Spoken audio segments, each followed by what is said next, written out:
En 2025, Adam Sandler retrouve son rôle le plus emblématique, Happy Gilmore. Réalisée par Kyle Newaschek et écrite par Sandler et Tim Herlihy, la suite de la comédie sportive culte de 1996 est exactement ce à quoi on s'attendait. Un mélange de nostalgie chaleureuse, de thèmes personnels et de l'humour caractéristique de Sandler. Ce n'est pas un film parfait, mais ce n'est pas non plus une suite bâclée. C'est une suite qui a du cœur. Gilmore est veuf, alcoolique et ancien champion de golf. Après la mort accidentelle de sa femme Virginia, oui, une balle dans la tête, il a arrêté le golf et abandonné. 11 ans ont passé. Il travaille désormais dans un supermarché et élève sa plus jeune fille, Vienna, qui rêve d'étudier dans une école de ballet à Paris. Lorsque l'opportunité de gagner beaucoup d'argent se présente en participant à la nouvelle ligue extrême de Maxi Golf, Happy refuse d'abord, mais finit par revenir au golf pour l'avenir de sa fille. Le retour n'est pas facile. Alcool, psychothérapie, accusations d'agression, le tout sur fond de souvenirs de sa défunte épouse. Malgré tout, Gilmore trouve la force, s'assure le soutien de vieux amis et de nouveaux alliés et se lance sur le terrain pour prouver à nouveau sa valeur. Les blagues restent absurdes, parfois crues, souvent stupides, mais c'est là la signature de Sandler. La principale différence avec la première partie réside dans l'humour plus nuancé. Il ne s'agit plus seulement de rire en frappant la balle, mais aussi d'évoquer l'âge, la perte, les erreurs et les traditions. Le film regorge de blagues pour différents publics, et c'est là son point fort. L'impact sur le spectateur dépend des goûts. Si cela ne fonctionne pas, un sentiment de faiblesse apparaît. La deuxième partie regorge de caméos, de références et de suites du destin des héros du film original. Mais ce qui est surprenant, c'est que tout cela n'est pas fait pour la frime. Il s'agit davantage d'un acte de respect envers les acteurs, les amis, les collègues, les personnages disparus, dont Chubbs et même Donald Sr., et le genre lui-même. La méta-ironie, lorsque Happy, qui trouvait autrefois le golf ennuyeux, le défend aujourd'hui contre la nouvelle école, est particulièrement subtile. Le film est réussi. Le travail de la caméra, l'étalonnage, les costumes, tout est parfait.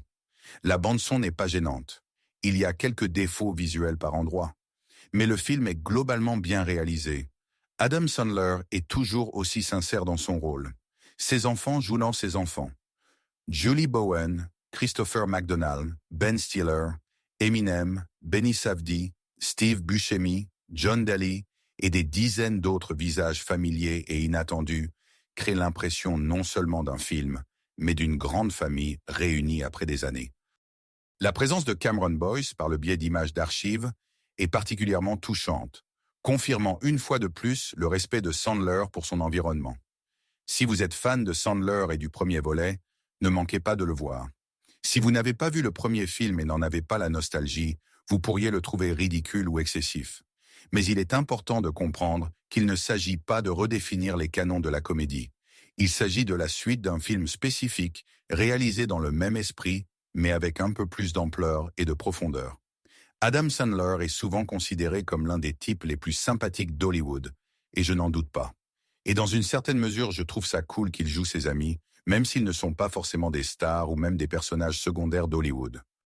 Mais plus le temps passe, plus j'ai l'impression que ces films n'ont rien d'autre à offrir que de voir Sandler et ses potes se réunir et tourner des farces bon marché. Happy Gilmore 2 n'est pas un chef-d'œuvre, mais c'est un exemple de suite sincère et solide où les cinéastes ne lésinent pas sur les moyens et traitent le sujet avec respect et compréhension. C'est une histoire de continuité, de maturité, de vieilles blessures et de nouvelles opportunités. Et si vous l'acceptez aux conditions qui vous sont offertes, il vous récompensera. Le rire est ici particulier. L'humour est une question de goût. Mais le film a une âme et une intégrité. Et c'est peut-être bien plus important. En 2025, Adam Sandler retrouve son rôle le plus emblématique, Happy Gilmore. Réalisée par Kyle Newaschek et écrite par Sandler et Tim Herlihy, la suite de la comédie sportive culte de 1996 est exactement ce à quoi on s'attendait. Un mélange de nostalgie chaleureuse, de thèmes personnels et de l'humour caractéristique de Sandler. Ce n'est pas un film parfait, mais ce n'est pas non plus une suite bâclée. C'est une suite qui a du cœur. Gilmore est veuf, alcoolique et ancien champion de golf. Après la mort accidentelle de sa femme Virginia, oui, une balle dans la tête, il a arrêté le golf et abandonné. 11 ans ont passé. Il travaille désormais dans un supermarché et élève sa plus jeune fille, Vienna, qui rêve d'étudier dans une école de ballet à Paris. Lorsque l'opportunité de gagner beaucoup d'argent se présente en participant à la nouvelle ligue extrême de Maxi Golf, Happy refuse d'abord, mais finit par revenir au golf pour l'avenir de sa fille. Le retour n'est pas facile. Alcool, psychothérapie, accusations d'agression, le tout sur fond de souvenirs de sa défunte épouse. Malgré tout, Gilmore trouve la force, s'assure le soutien de vieux amis et de nouveaux alliés et se lance sur le terrain pour prouver à nouveau sa valeur. Les blagues restent absurdes, parfois crues, souvent stupides, mais c'est là la signature de Sandler. La principale différence avec la première partie réside dans l'humour plus nuancé. Il ne s'agit plus seulement de rire en frappant la balle, mais aussi d'évoquer l'âge, la perte, les erreurs et les traditions. Le film regorge de blagues pour différents publics, et c'est là son point fort. L'impact sur le spectateur dépend des goûts.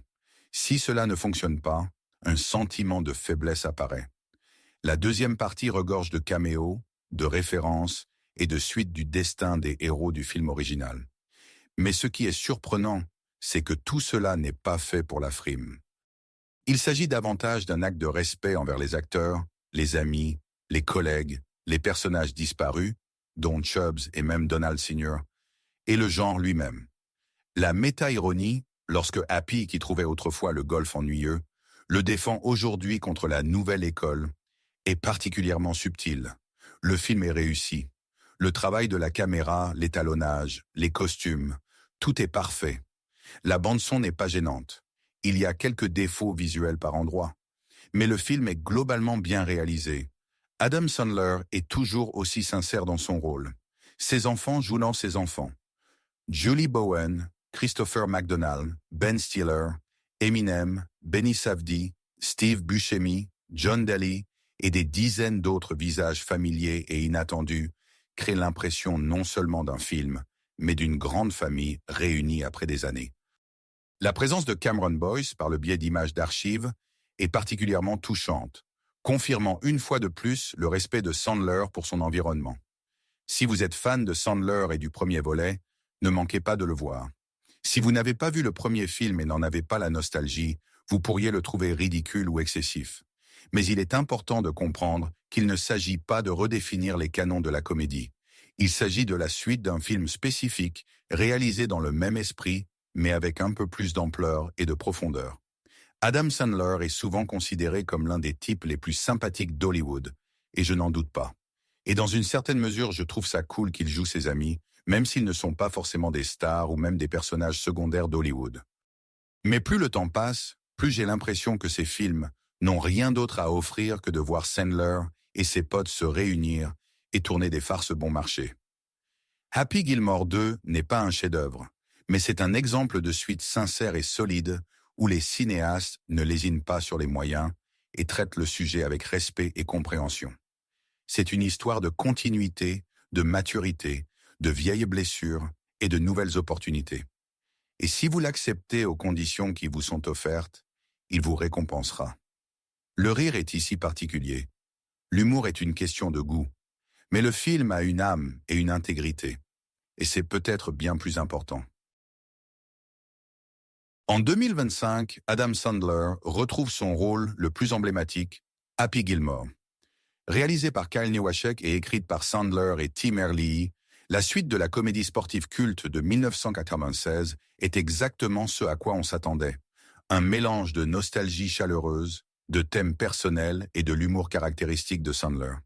Ce n'est pas un film parfait, mais ce n'est pas non plus une suite bâclée. C'est une suite qui a du cœur. Gilmore est veuf, alcoolique et ancien champion de golf. Après la mort accidentelle de sa femme Virginia, oui, une balle dans la tête, il a arrêté le golf et abandonné. 11 ans ont passé.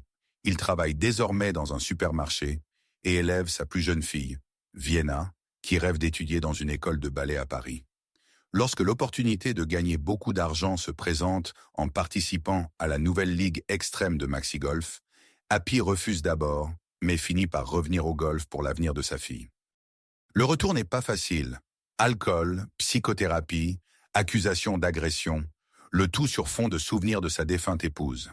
Malgré tout, Gilmore trouve la force, s'assure le soutien de vieux amis et de nouveaux alliés et se lance sur le terrain pour prouver à nouveau sa valeur. Les blagues restent absurdes, parfois crues, souvent stupides, mais c'est là la signature de Sandler. La principale différence avec la première partie réside dans l'humour plus nuancé. Il ne s'agit plus seulement de rire en frappant la balle, mais aussi d'évoquer l'âge, la perte, les erreurs et les traditions. Le film regorge de blagues pour différents publics, et c'est là son point fort. L'impact sur le spectateur dépend des goûts. Si cela ne fonctionne pas, un sentiment de faiblesse apparaît. La deuxième partie regorge de caméos, de références et de suites du destin des héros du film original. Mais ce qui est surprenant, c'est que tout cela n'est pas fait pour la frime. Il s'agit davantage d'un acte de respect envers les acteurs, les amis, les collègues, les personnages disparus, dont Chubbs et même Donald Sr., et le genre lui-même. La méta-ironie, lorsque Happy, qui trouvait autrefois le golf ennuyeux, le défend aujourd'hui contre la nouvelle école, est particulièrement subtile. Le film est réussi. Le travail de la caméra, l'étalonnage, les costumes, tout est parfait. La bande-son n'est pas gênante. Il y a quelques défauts visuels par endroits. Mais le film est globalement bien réalisé. Adam Sandler est toujours aussi sincère dans son rôle. Ses enfants jouent dans ses enfants. Julie Bowen, Christopher McDonald, Ben Stiller, Eminem, Benny Safdie, Steve Buscemi, John Daly et des dizaines d'autres visages familiers et inattendus créent l'impression non seulement d'un film, mais d'une grande famille réunie après des années. La présence de Cameron Boyce, par le biais d'images d'archives, est particulièrement touchante, confirmant une fois de plus le respect de Sandler pour son environnement. Si vous êtes fan de Sandler et du premier volet, ne manquez pas de le voir. Si vous n'avez pas vu le premier film et n'en avez pas la nostalgie, vous pourriez le trouver ridicule ou excessif. Mais il est important de comprendre qu'il ne s'agit pas de redéfinir les canons de la comédie. Il s'agit de la suite d'un film spécifique, réalisé dans le même esprit, mais avec un peu plus d'ampleur et de profondeur. Adam Sandler est souvent considéré comme l'un des types les plus sympathiques d'Hollywood, et je n'en doute pas. Et dans une certaine mesure, je trouve ça cool qu'il joue ses amis, même s'ils ne sont pas forcément des stars ou même des personnages secondaires d'Hollywood. Mais plus le temps passe, plus j'ai l'impression que ces films n'ont rien d'autre à offrir que de voir Sandler et ses potes se réunir et tourner des farces bon marché. Happy Gilmore 2 n'est pas un chef-d'œuvre, mais c'est un exemple de suite sincère et solide où les cinéastes ne lésinent pas sur les moyens et traitent le sujet avec respect et compréhension. C'est une histoire de continuité, de maturité, de vieilles blessures et de nouvelles opportunités. Et si vous l'acceptez aux conditions qui vous sont offertes, il vous récompensera. Le rire est ici particulier. L'humour est une question de goût. Mais le film a une âme et une intégrité. Et c'est peut-être bien plus important. En 2025, Adam Sandler retrouve son rôle le plus emblématique, Happy Gilmore. Réalisé par Kyle Newaschek et écrite par Sandler et Tim Herlihy, la suite de la comédie sportive culte de 1996 est exactement ce à quoi on s'attendait. Un mélange de nostalgie chaleureuse, de thèmes personnels et de l'humour caractéristique de Sandler.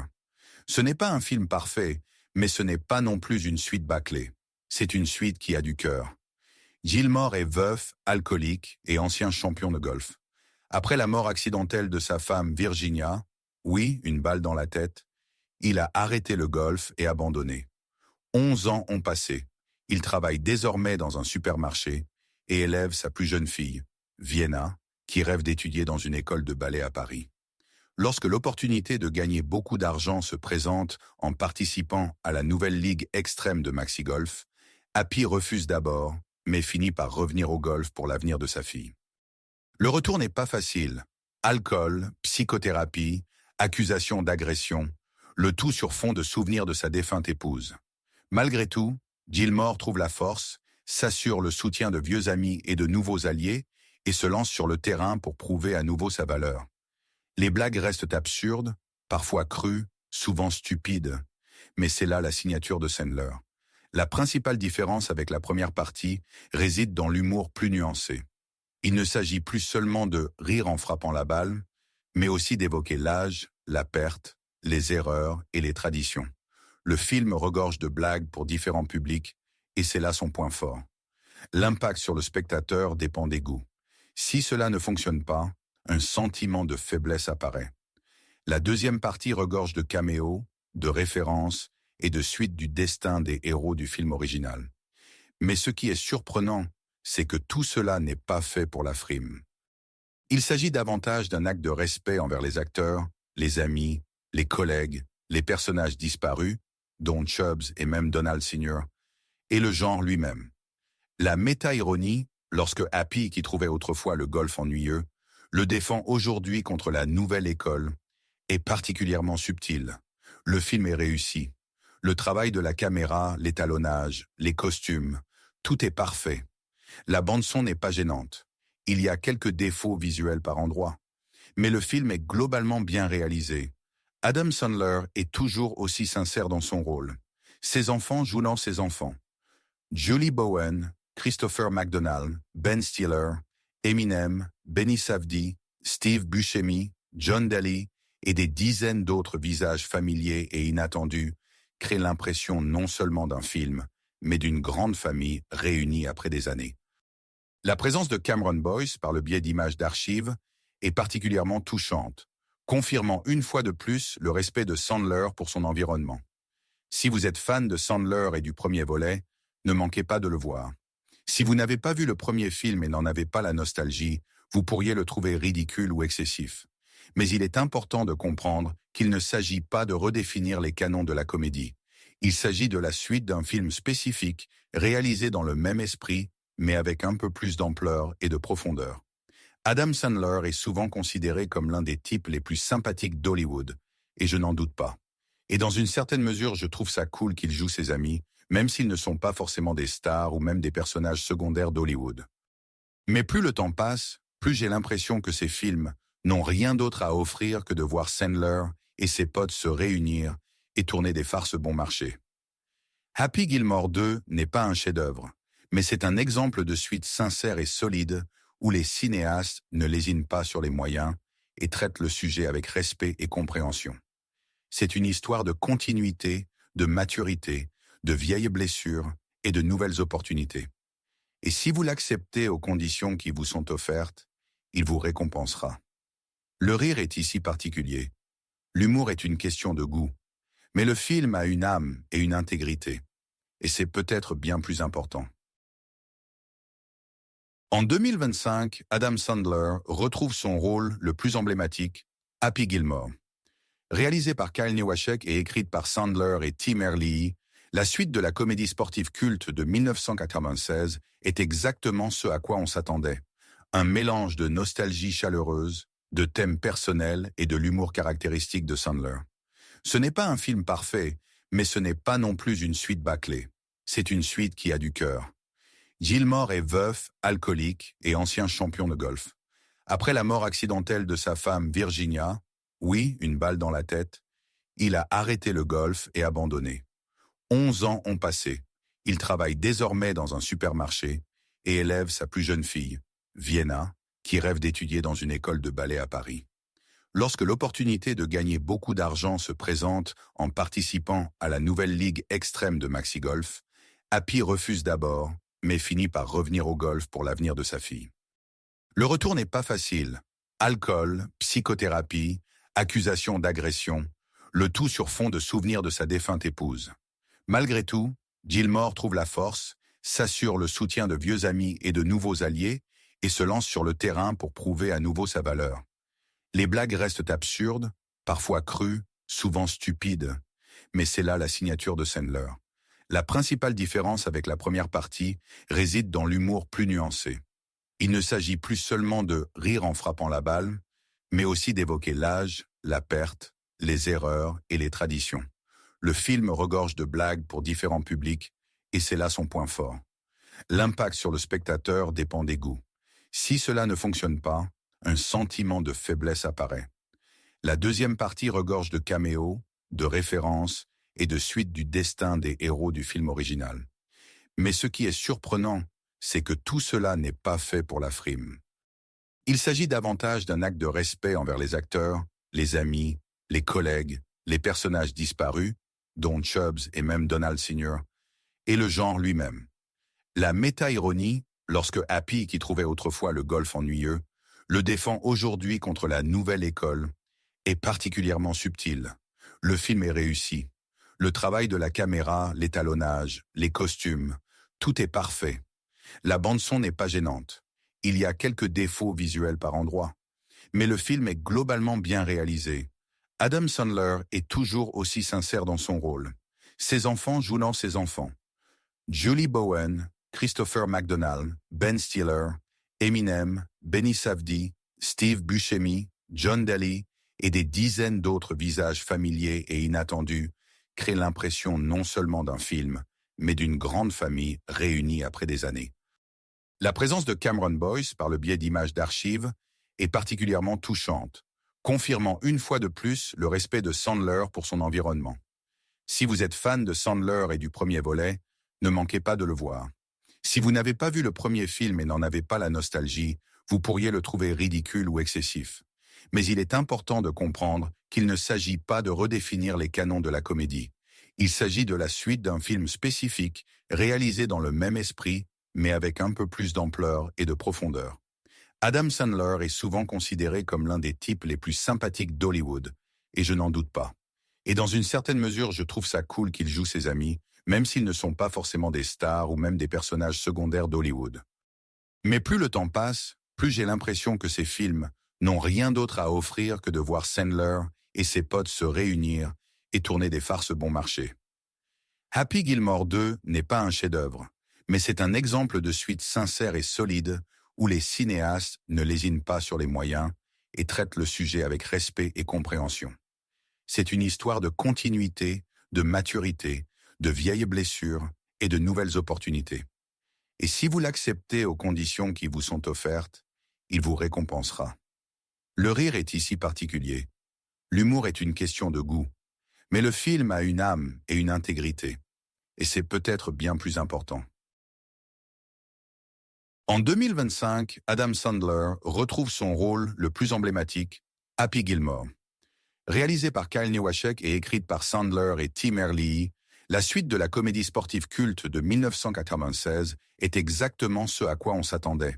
Un mélange de nostalgie chaleureuse, de thèmes personnels et de l'humour caractéristique de Sandler. Ce n'est pas un film parfait, mais ce n'est pas non plus une suite bâclée. C'est une suite qui a du cœur. Gilmore est veuf, alcoolique et ancien champion de golf. Après la mort accidentelle de sa femme Virginia, oui, une balle dans la tête, il a arrêté le golf et abandonné. 11 ans ont passé. Il travaille désormais dans un supermarché et élève sa plus jeune fille, Vienna, qui rêve d'étudier dans une école de ballet à Paris. Lorsque l'opportunité de gagner beaucoup d'argent se présente en participant à la nouvelle ligue extrême de Maxi Golf, Happy refuse d'abord, mais finit par revenir au golf pour l'avenir de sa fille. Le retour n'est pas facile. Alcool, psychothérapie, accusations d'agression, le tout sur fond de souvenirs de sa défunte épouse. Malgré tout, Gilmore trouve la force, s'assure le soutien de vieux amis et de nouveaux alliés et se lance sur le terrain pour prouver à nouveau sa valeur. Les blagues restent absurdes, parfois crues, souvent stupides, mais c'est là la signature de Sandler. La principale différence avec la première partie réside dans l'humour plus nuancé. Il ne s'agit plus seulement de rire en frappant la balle, mais aussi d'évoquer l'âge, la perte, les erreurs et les traditions. Le film regorge de blagues pour différents publics, et c'est là son point fort. L'impact sur le spectateur dépend des goûts. Si cela ne fonctionne pas, un sentiment de faiblesse apparaît. La deuxième partie regorge de caméos, de références et de suites du destin des héros du film original. Mais ce qui est surprenant, c'est que tout cela n'est pas fait pour la frime. Il s'agit davantage d'un acte de respect envers les acteurs, les amis, les collègues, les personnages disparus, dont Chubbs et même Donald Sr., et le genre lui-même. La méta-ironie, lorsque Happy, qui trouvait autrefois le golf ennuyeux, le défend aujourd'hui contre la nouvelle école, est particulièrement subtile. Le film est réussi. Le travail de la caméra, l'étalonnage, les costumes, tout est parfait. La bande-son n'est pas gênante. Il y a quelques défauts visuels par endroits. Mais le film est globalement bien réalisé. Adam Sandler est toujours aussi sincère dans son rôle. Ses enfants jouent dans ses enfants. Julie Bowen, Christopher McDonald, Ben Stiller, Eminem, Benny Safdie, Steve Buscemi, John Daly et des dizaines d'autres visages familiers et inattendus créent l'impression non seulement d'un film, mais d'une grande famille réunie après des années. La présence de Cameron Boyce, par le biais d'images d'archives, est particulièrement touchante, confirmant une fois de plus le respect de Sandler pour son environnement. Si vous êtes fan de Sandler et du premier volet, ne manquez pas de le voir. Si vous n'avez pas vu le premier film et n'en avez pas la nostalgie, vous pourriez le trouver ridicule ou excessif. Mais il est important de comprendre qu'il ne s'agit pas de redéfinir les canons de la comédie. Il s'agit de la suite d'un film spécifique, réalisé dans le même esprit, mais avec un peu plus d'ampleur et de profondeur. Adam Sandler est souvent considéré comme l'un des types les plus sympathiques d'Hollywood, et je n'en doute pas. Et dans une certaine mesure, je trouve ça cool qu'il joue ses amis, même s'ils ne sont pas forcément des stars ou même des personnages secondaires d'Hollywood. Mais plus le temps passe, plus j'ai l'impression que ces films n'ont rien d'autre à offrir que de voir Sandler et ses potes se réunir et tourner des farces bon marché. Happy Gilmore 2 n'est pas un chef-d'œuvre, mais c'est un exemple de suite sincère et solide où les cinéastes ne lésinent pas sur les moyens et traitent le sujet avec respect et compréhension. C'est une histoire de continuité, de maturité, de vieilles blessures et de nouvelles opportunités. Et si vous l'acceptez aux conditions qui vous sont offertes, il vous récompensera. Le rire est ici particulier. L'humour est une question de goût. Mais le film a une âme et une intégrité. Et c'est peut-être bien plus important. En 2025, Adam Sandler retrouve son rôle le plus emblématique, Happy Gilmore. Réalisé par Kyle Newaschek et écrite par Sandler et Tim Herlihy, la suite de la comédie sportive culte de 1996 est exactement ce à quoi on s'attendait. Un mélange de nostalgie chaleureuse, de thèmes personnels et de l'humour caractéristique de Sandler. Ce n'est pas un film parfait, mais ce n'est pas non plus une suite bâclée. C'est une suite qui a du cœur. Gilmore est veuf, alcoolique et ancien champion de golf. Après la mort accidentelle de sa femme Virginia, oui, une balle dans la tête, il a arrêté le golf et abandonné. 11 ans ont passé. Il travaille désormais dans un supermarché et élève sa plus jeune fille, Vienna, qui rêve d'étudier dans une école de ballet à Paris.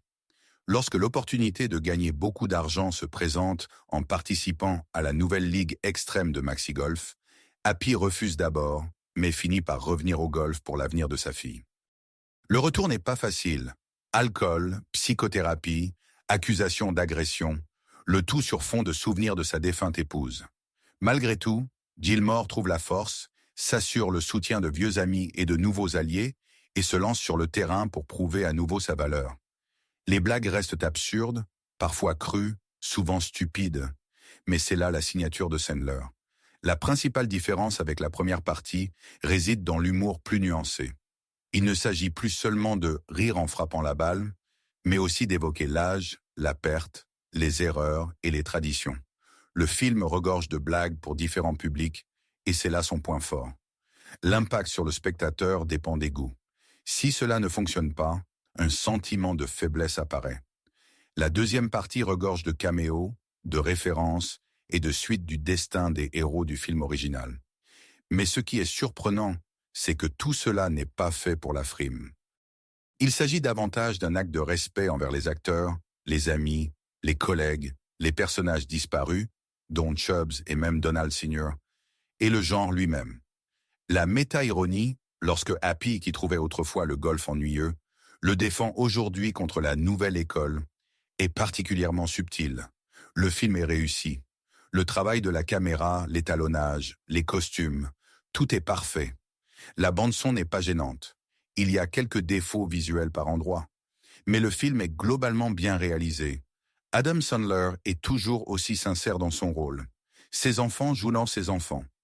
Julie Bowen, Christopher McDonald, Ben Stiller, Eminem, Benny Safdie, Steve Buscemi, John Daly et des dizaines d'autres visages familiers et inattendus crée l'impression non seulement d'un film, mais d'une grande famille réunie après des années. La présence de Cameron Boyce, par le biais d'images d'archives, est particulièrement touchante, confirmant une fois de plus le respect de Sandler pour son environnement. Si vous êtes fan de Sandler et du premier volet, ne manquez pas de le voir. Si vous n'avez pas vu le premier film et n'en avez pas la nostalgie, vous pourriez le trouver ridicule ou excessif. Mais il est important de comprendre qu'il ne s'agit pas de redéfinir les canons de la comédie. Il s'agit de la suite d'un film spécifique, réalisé dans le même esprit, mais avec un peu plus d'ampleur et de profondeur. Adam Sandler est souvent considéré comme l'un des types les plus sympathiques d'Hollywood, et je n'en doute pas. Et dans une certaine mesure, je trouve ça cool qu'il joue ses amis, même s'ils ne sont pas forcément des stars ou même des personnages secondaires d'Hollywood. Mais plus le temps passe, plus j'ai l'impression que ces films n'ont rien d'autre à offrir que de voir Sandler et ses potes se réunir et tourner des farces bon marché. Happy Gilmore 2 n'est pas un chef-d'œuvre, mais c'est un exemple de suite sincère et solide où les cinéastes ne lésinent pas sur les moyens et traitent le sujet avec respect et compréhension. C'est une histoire de continuité, de maturité, de vieilles blessures et de nouvelles opportunités. Et si vous l'acceptez aux conditions qui vous sont offertes, il vous récompensera. Le rire est ici particulier.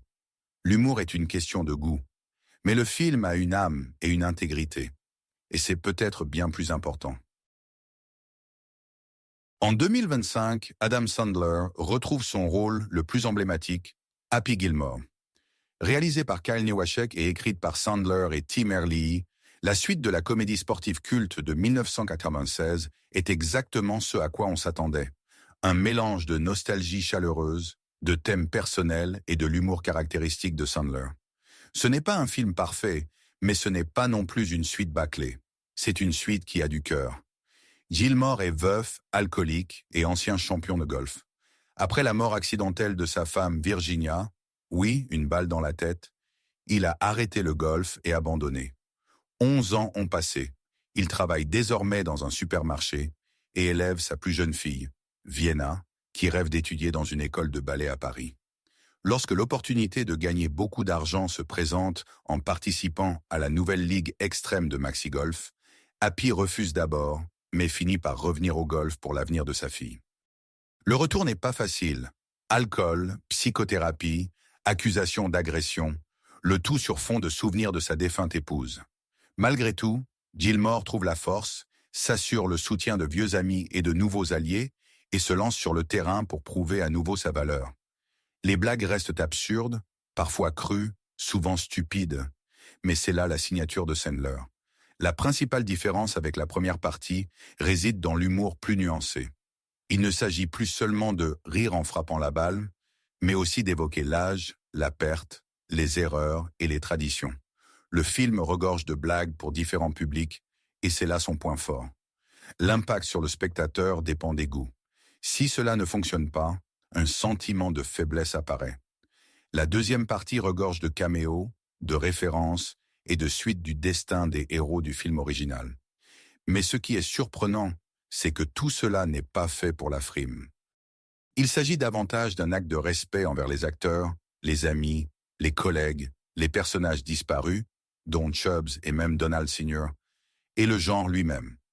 La méta-ironie, lorsque Happy, qui trouvait autrefois le golf ennuyeux, le défend aujourd'hui contre la nouvelle école, est particulièrement subtile.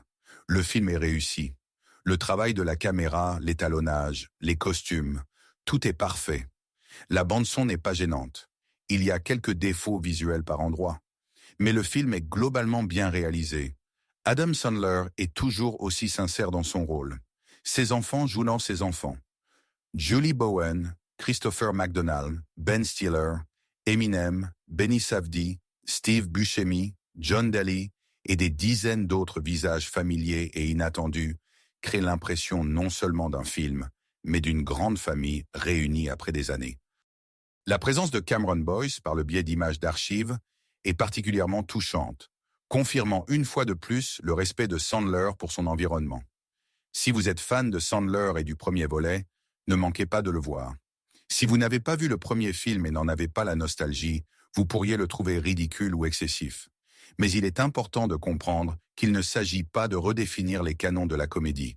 Il s'agit de la suite d'un film spécifique, réalisé dans le même esprit, mais avec un peu plus d'ampleur et de profondeur.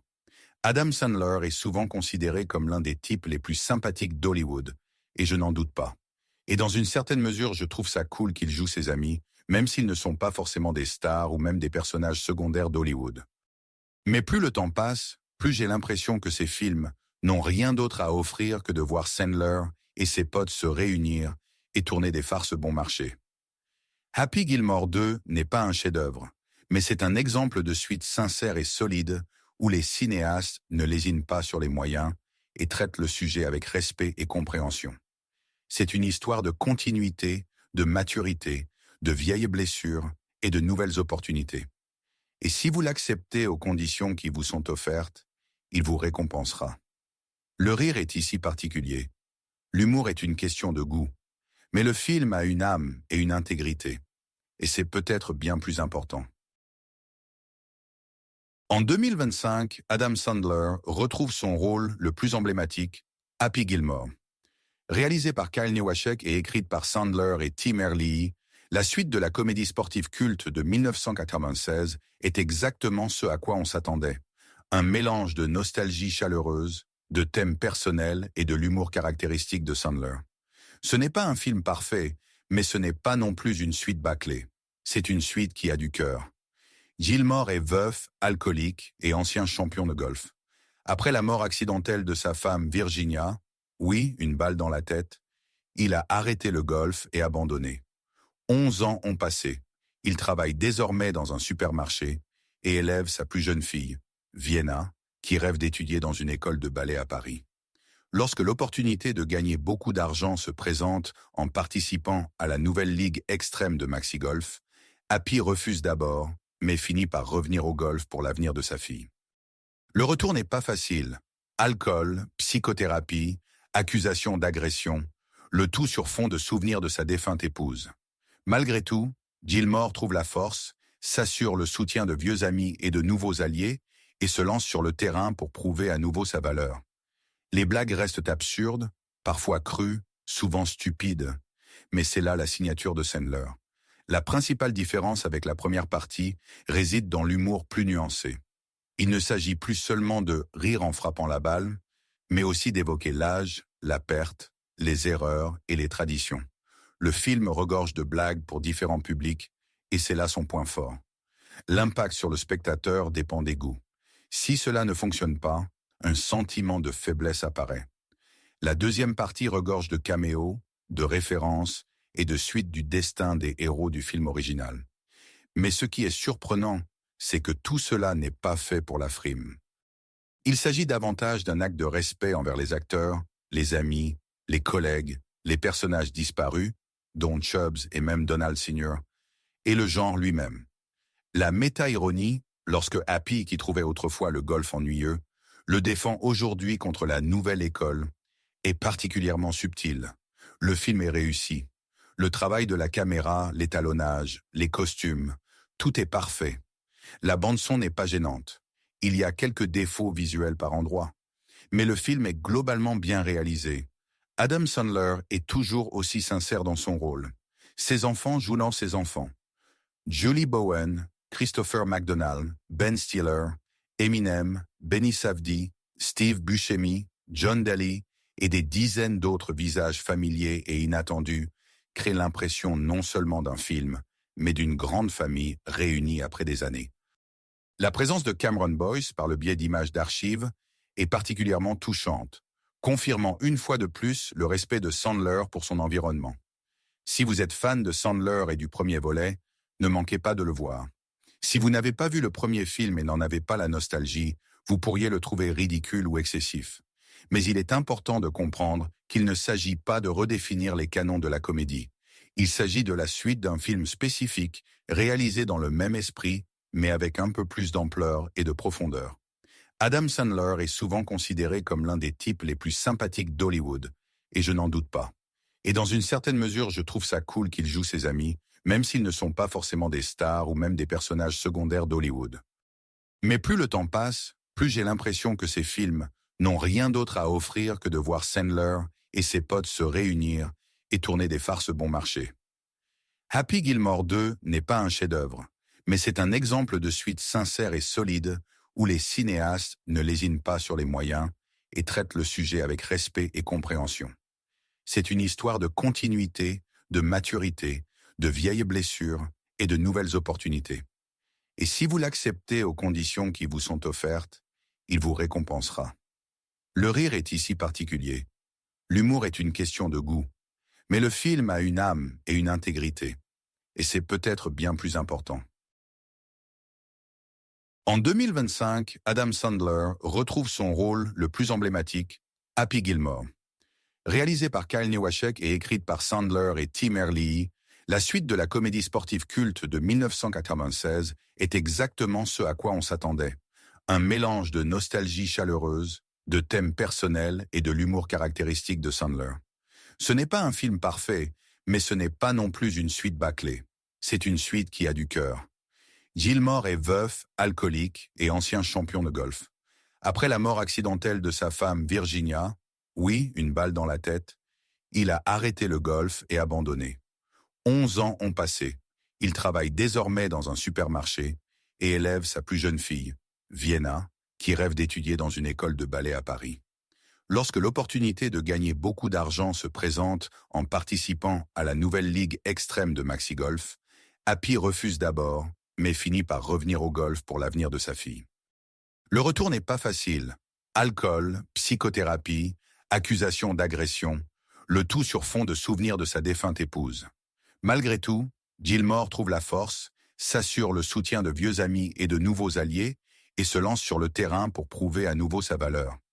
Les blagues restent absurdes, parfois crues, souvent stupides, mais c'est là la signature de Sandler. La principale différence avec la première partie réside dans l'humour plus nuancé. Il ne s'agit plus seulement de rire en frappant la balle, mais aussi d'évoquer l'âge, la perte, les erreurs et les traditions. Le film regorge de blagues pour différents publics, et c'est là son point fort. L'impact sur le spectateur dépend des goûts. Si cela ne fonctionne pas, un sentiment de faiblesse apparaît. La deuxième partie regorge de caméos, de références et de suites du destin des héros du film original. Mais ce qui est surprenant, c'est que tout cela n'est pas fait pour la frime. Il s'agit davantage d'un acte de respect envers les acteurs, les amis, les collègues, les personnages disparus, dont Chubbs et même Donald Sr., et le genre lui-même. La méta-ironie, lorsque Happy, qui trouvait autrefois le golf ennuyeux, le défend aujourd'hui contre la nouvelle école, est particulièrement subtile. Le film est réussi. Le travail de la caméra, l'étalonnage, les costumes, tout est parfait. La bande-son n'est pas gênante. Il y a quelques défauts visuels par endroits. Mais le film est globalement bien réalisé. Adam Sandler est toujours aussi sincère dans son rôle. Ses enfants jouent dans ses enfants. Julie Bowen, Christopher McDonald, Ben Stiller, Eminem, Benny Safdie, Steve Buscemi, John Daly et des dizaines d'autres visages familiers et inattendus créent l'impression non seulement d'un film, mais d'une grande famille réunie après des années. La présence de Cameron Boyce, par le biais d'images d'archives, est particulièrement touchante, confirmant une fois de plus le respect de Sandler pour son environnement. Si vous êtes fan de Sandler et du premier volet, ne manquez pas de le voir. Si vous n'avez pas vu le premier film et n'en avez pas la nostalgie, vous pourriez le trouver ridicule ou excessif. Mais il est important de comprendre qu'il ne s'agit pas de redéfinir les canons de la comédie. Il s'agit de la suite d'un film spécifique, réalisé dans le même esprit, mais avec un peu plus d'ampleur et de profondeur. Adam Sandler est souvent considéré comme l'un des types les plus sympathiques d'Hollywood, et je n'en doute pas. Et dans une certaine mesure, je trouve ça cool qu'il joue ses amis, même s'ils ne sont pas forcément des stars ou même des personnages secondaires d'Hollywood. Mais plus le temps passe, plus j'ai l'impression que ces films n'ont rien d'autre à offrir que de voir Sandler et ses potes se réunir et tourner des farces bon marché. Happy Gilmore 2 n'est pas un chef-d'œuvre, mais c'est un exemple de suite sincère et solide où les cinéastes ne lésinent pas sur les moyens et traitent le sujet avec respect et compréhension. C'est une histoire de continuité, de maturité, de vieilles blessures et de nouvelles opportunités. Et si vous l'acceptez aux conditions qui vous sont offertes, il vous récompensera. Le rire est ici particulier. L'humour est une question de goût. Mais le film a une âme et une intégrité. et c'est peut-être bien plus important. En 2025, Adam Sandler retrouve son rôle le plus emblématique, Happy Gilmore. Réalisé par Kyle Newaschek et écrite par Sandler et Tim Herlihy, la suite de la comédie sportive culte de 1996 est exactement ce à quoi on s'attendait. Un mélange de nostalgie chaleureuse, de thèmes personnels et de l'humour caractéristique de Sandler. Ce n'est pas un film parfait, mais ce n'est pas non plus une suite bâclée. C'est une suite qui a du cœur. Gilmore est veuf, alcoolique et ancien champion de golf. Après la mort accidentelle de sa femme Virginia, oui, une balle dans la tête, il a arrêté le golf et abandonné. 11 ans ont passé. Il travaille désormais dans un supermarché et élève sa plus jeune fille, Vienna, qui rêve d'étudier dans une école de ballet à Paris.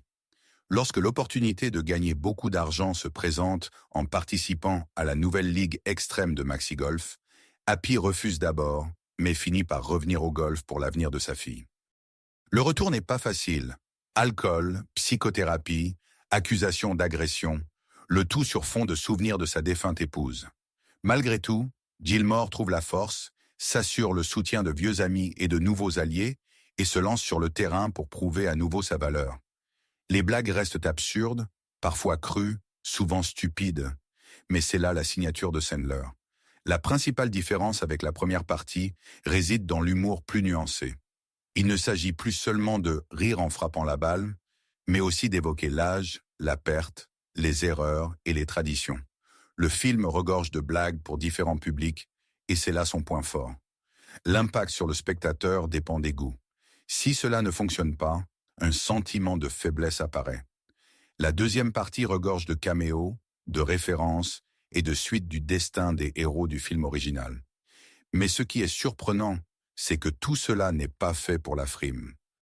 Il s'agit davantage d'un acte de respect envers les acteurs, les amis, les collègues, les personnages disparus, dont Chubbs et même Donald Sr., et le genre lui-même. La méta-ironie, lorsque Happy, qui trouvait autrefois le golf ennuyeux, le défend aujourd'hui contre la nouvelle école, est particulièrement subtile. Le film est réussi. Le travail de la caméra, l'étalonnage, les costumes, tout est parfait. La bande-son n'est pas gênante. Il y a quelques défauts visuels par endroits. Mais le film est globalement bien réalisé. Adam Sandler est toujours aussi sincère dans son rôle. Ses enfants jouent dans ses enfants. Julie Bowen, Christopher McDonald, Ben Stiller, Eminem, Benny Safdie, Steve Buscemi, John Daly et des dizaines d'autres visages familiers et inattendus créent l'impression non seulement d'un film, mais d'une grande famille réunie après des années. La présence de Cameron Boyce, par le biais d'images d'archives, est particulièrement touchante, confirmant une fois de plus le respect de Sandler pour son environnement. Si vous êtes fan de Sandler et du premier volet, ne manquez pas de le voir. Si vous n'avez pas vu le premier film et n'en avez pas la nostalgie, vous pourriez le trouver ridicule ou excessif. Mais il est important de comprendre qu'il ne s'agit pas de redéfinir les canons de la comédie. Il s'agit de la suite d'un film spécifique, réalisé dans le même esprit, mais avec un peu plus d'ampleur et de profondeur. Adam Sandler est souvent considéré comme l'un des types les plus sympathiques d'Hollywood, et je n'en doute pas. Et dans une certaine mesure, je trouve ça cool qu'il joue ses amis, même s'ils ne sont pas forcément des stars ou même des personnages secondaires d'Hollywood. Mais plus le temps passe, plus j'ai l'impression que ces films n'ont rien d'autre à offrir que de voir Sandler et ses potes se réunir et tourner des farces bon marché. Happy Gilmore 2 n'est pas un chef-d'œuvre, mais c'est un exemple de suite sincère et solide où les cinéastes ne lésinent pas sur les moyens et traitent le sujet avec respect et compréhension. C'est une histoire de continuité, de maturité, de vieilles blessures et de nouvelles opportunités. Et si vous l'acceptez aux conditions qui vous sont offertes, il vous récompensera. Le rire est ici particulier. L'humour est une question de goût.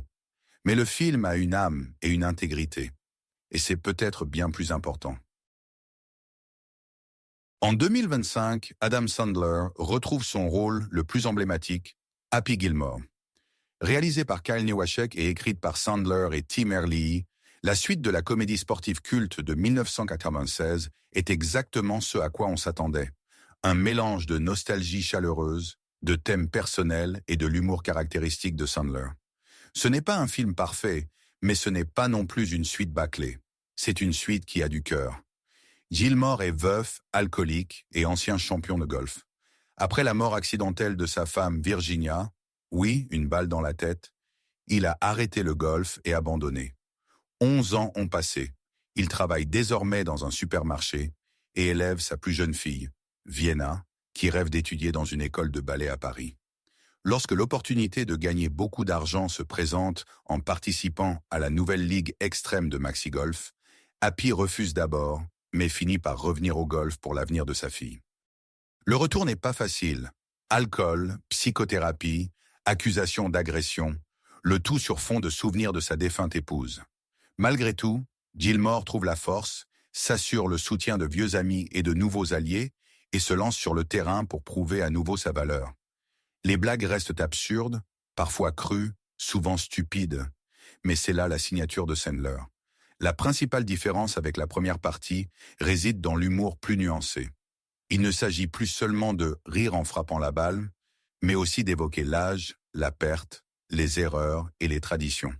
Le film regorge de blagues pour différents publics, et c'est là son point fort. L'impact sur le spectateur dépend des goûts.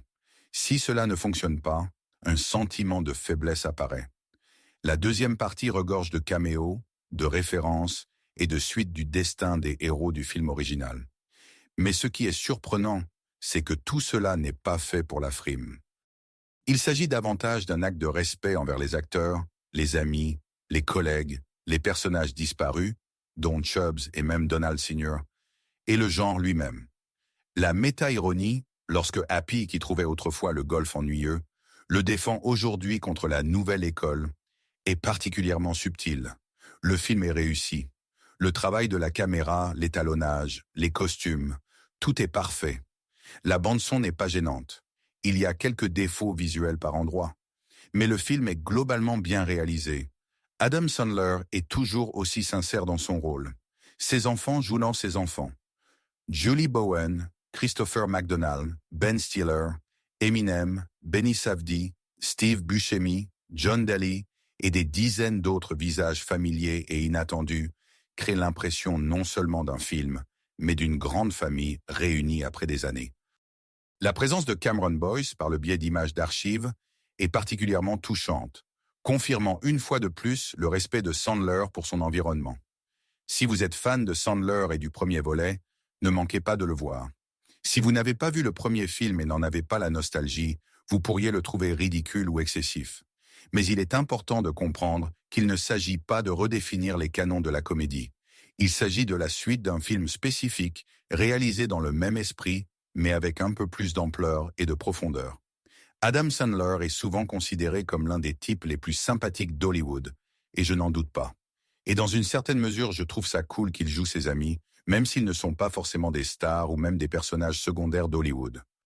Mais plus le temps passe, plus j'ai l'impression que ces films n'ont rien d'autre à offrir que de voir Sandler et ses potes se réunir et tourner des farces bon marché. Happy Gilmore 2 n'est pas un chef-d'œuvre, mais c'est un exemple de suite sincère et solide où les cinéastes ne lésinent pas sur les moyens et traitent le sujet avec respect et compréhension. C'est une histoire de continuité, de maturité, de vieilles blessures et de nouvelles opportunités. Et si vous l'acceptez aux conditions qui vous sont offertes, il vous récompensera. Le rire est ici particulier. L'humour est une question de goût. Mais le film a une âme et une intégrité. Et c'est peut-être bien plus important. En 2025, Adam Sandler retrouve son rôle le plus emblématique, Happy Gilmore.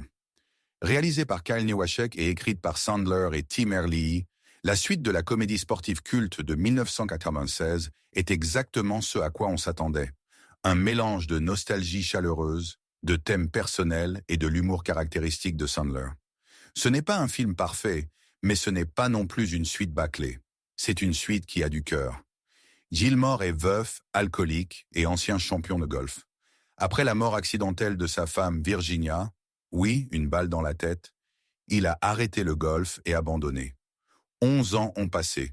Il travaille désormais dans un supermarché et élève sa plus jeune fille, Vienna, qui rêve d'étudier dans une école de ballet à Paris. Lorsque l'opportunité de gagner beaucoup d'argent se présente en participant à la nouvelle ligue extrême de Maxi Golf, Happy refuse d'abord, mais finit par revenir au golf pour l'avenir de sa fille. Le retour n'est pas facile. Alcool, psychothérapie, accusation d'agression, le tout sur fond de souvenirs de sa défunte épouse. Malgré tout, Gilmore trouve la force, s'assure le soutien de vieux amis et de nouveaux alliés et se lance sur le terrain pour prouver à nouveau sa valeur. Les blagues restent absurdes, parfois crues, souvent stupides, mais c'est là la signature de Sandler. La principale différence avec la première partie réside dans l'humour plus nuancé. Il ne s'agit plus seulement de rire en frappant la balle, mais aussi d'évoquer l'âge, la perte, les erreurs et les traditions. Le film regorge de blagues pour différents publics, et c'est là son point fort. L'impact sur le spectateur dépend des goûts. Si cela ne fonctionne pas, un sentiment de faiblesse apparaît. La deuxième partie regorge de caméos, de références et de suites du destin des héros du film original. Mais ce qui est surprenant, c'est que tout cela n'est pas fait pour la frime. Il s'agit davantage d'un acte de respect envers les acteurs, les amis, les collègues, les personnages disparus, dont Chubbs et même Donald Sr., et le genre lui-même. La méta-ironie, lorsque Happy, qui trouvait autrefois le golf ennuyeux, le défend aujourd'hui contre la nouvelle école, est particulièrement subtile. Le film est réussi. Le travail de la caméra, l'étalonnage, les costumes, tout est parfait. La bande-son n'est pas gênante. Il y a quelques défauts visuels par endroits. Mais le film est globalement bien réalisé. Adam Sandler est toujours aussi sincère dans son rôle. Ses enfants jouent dans ses enfants. Julie Bowen, Christopher McDonald, Ben Stiller, Eminem, Benny Safdie, Steve Buscemi, John Daly et des dizaines d'autres visages familiers et inattendus créent l'impression non seulement d'un film, mais d'une grande famille réunie après des années.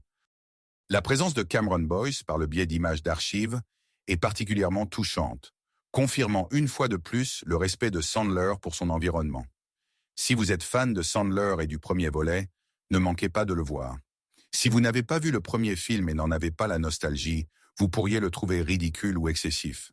Mais il est important de comprendre qu'il ne s'agit pas de redéfinir les canons de la comédie.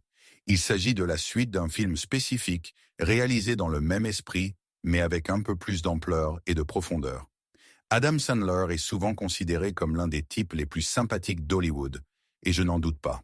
Et dans une certaine mesure, je trouve ça cool qu'il joue ses amis, même s'ils ne sont pas forcément des stars ou même des personnages secondaires d'Hollywood. Mais plus le temps passe, plus j'ai l'impression que ces films n'ont rien d'autre à offrir que de voir Sandler et ses potes se réunir et tourner des farces bon marché. Happy Gilmore 2 n'est pas un chef-d'œuvre, mais c'est un exemple de suite sincère et solide où les cinéastes ne lésinent pas sur les moyens et traitent le sujet avec respect et compréhension. C'est une histoire de continuité, de maturité, de vieilles blessures et de nouvelles opportunités. Et si vous l'acceptez aux conditions qui vous sont offertes, il vous récompensera. Le rire est ici particulier. L'humour est une question de goût. Mais le film a une âme et une intégrité. Et c'est peut-être bien plus important. En 2025, Adam Sandler retrouve son rôle le plus emblématique, Happy Gilmore. Réalisé par Kyle Newacek et écrite par Sandler et Tim Herlihy, la suite de la comédie sportive culte de 1996 est exactement ce à quoi on s'attendait. Un mélange de nostalgie chaleureuse, de thèmes personnels et de l'humour caractéristique de Sandler. Ce n'est pas un film parfait, mais ce n'est pas non plus une suite bâclée. C'est une suite qui a du cœur. Gilmore est veuf, alcoolique et ancien champion de golf. Après la mort accidentelle de sa femme Virginia, oui, une balle dans la tête, il a arrêté le golf et abandonné. 11 ans ont passé. Il travaille désormais dans un supermarché et élève sa plus jeune fille, Vienna, qui rêve d'étudier dans une école de ballet à Paris. Lorsque l'opportunité de gagner beaucoup d'argent se présente en participant à la nouvelle ligue extrême de Maxi Golf, Happy refuse d'abord, mais finit par revenir au golf pour l'avenir de sa fille. Le retour n'est pas facile. Alcool, psychothérapie, accusation d'agression, le tout sur fond de souvenirs de sa défunte épouse. Malgré tout, Gilmore trouve la force, s'assure le soutien de vieux amis et de nouveaux alliés et se lance sur le terrain pour prouver à nouveau sa valeur. Les blagues restent absurdes, parfois crues, souvent stupides, mais c'est là la signature de Sandler. La principale différence avec la première partie réside dans l'humour plus nuancé. Il ne s'agit plus seulement de rire en frappant la balle, mais aussi d'évoquer l'âge, la perte, les erreurs et les traditions. Le film regorge de blagues pour différents publics, et c'est là son point fort. L'impact sur le spectateur dépend des goûts. Si cela ne fonctionne pas, un sentiment de faiblesse apparaît. La deuxième partie regorge de caméos, de références et de suites du destin des héros du film original. Mais ce qui est surprenant, c'est que tout cela n'est pas fait pour la frime. Il s'agit davantage d'un acte de respect envers les acteurs, les amis, les collègues, les personnages disparus, dont Chubbs et même Donald Sr., et le genre lui-même. La méta-ironie, lorsque Happy, qui trouvait autrefois le golf ennuyeux, le défend aujourd'hui contre la nouvelle école, est particulièrement subtile. Le film est réussi. Le travail de la caméra, l'étalonnage, les costumes, tout est parfait. La bande-son n'est pas gênante. Il y a quelques défauts visuels par endroits. Mais le film est globalement bien réalisé. Adam Sandler est toujours aussi sincère dans son rôle. Ses enfants jouent dans ses enfants. Julie Bowen, Christopher McDonald, Ben Stiller, Eminem, Benny Safdie, Steve Buscemi, John Daly et des dizaines d'autres visages familiers et inattendus créent l'impression non seulement d'un film, mais d'une grande famille réunie après des années. La présence de Cameron Boyce, par le biais d'images d'archives, est particulièrement touchante, confirmant une fois de plus le respect de Sandler pour son environnement. Si vous êtes fan de Sandler et du premier volet, ne manquez pas de le voir. Si vous n'avez pas vu le premier film et n'en avez pas la nostalgie, vous pourriez le trouver ridicule ou excessif. Mais il est important de comprendre qu'il ne s'agit pas de redéfinir les canons de la comédie. Il s'agit de la suite d'un film spécifique, réalisé dans le même esprit, mais avec un peu plus d'ampleur et de profondeur. Adam Sandler est souvent considéré comme l'un des types les plus sympathiques d'Hollywood, et je n'en doute pas. Et dans une certaine mesure, je trouve ça cool qu'il joue ses amis, même s'ils ne sont pas forcément des stars ou même des personnages secondaires d'Hollywood.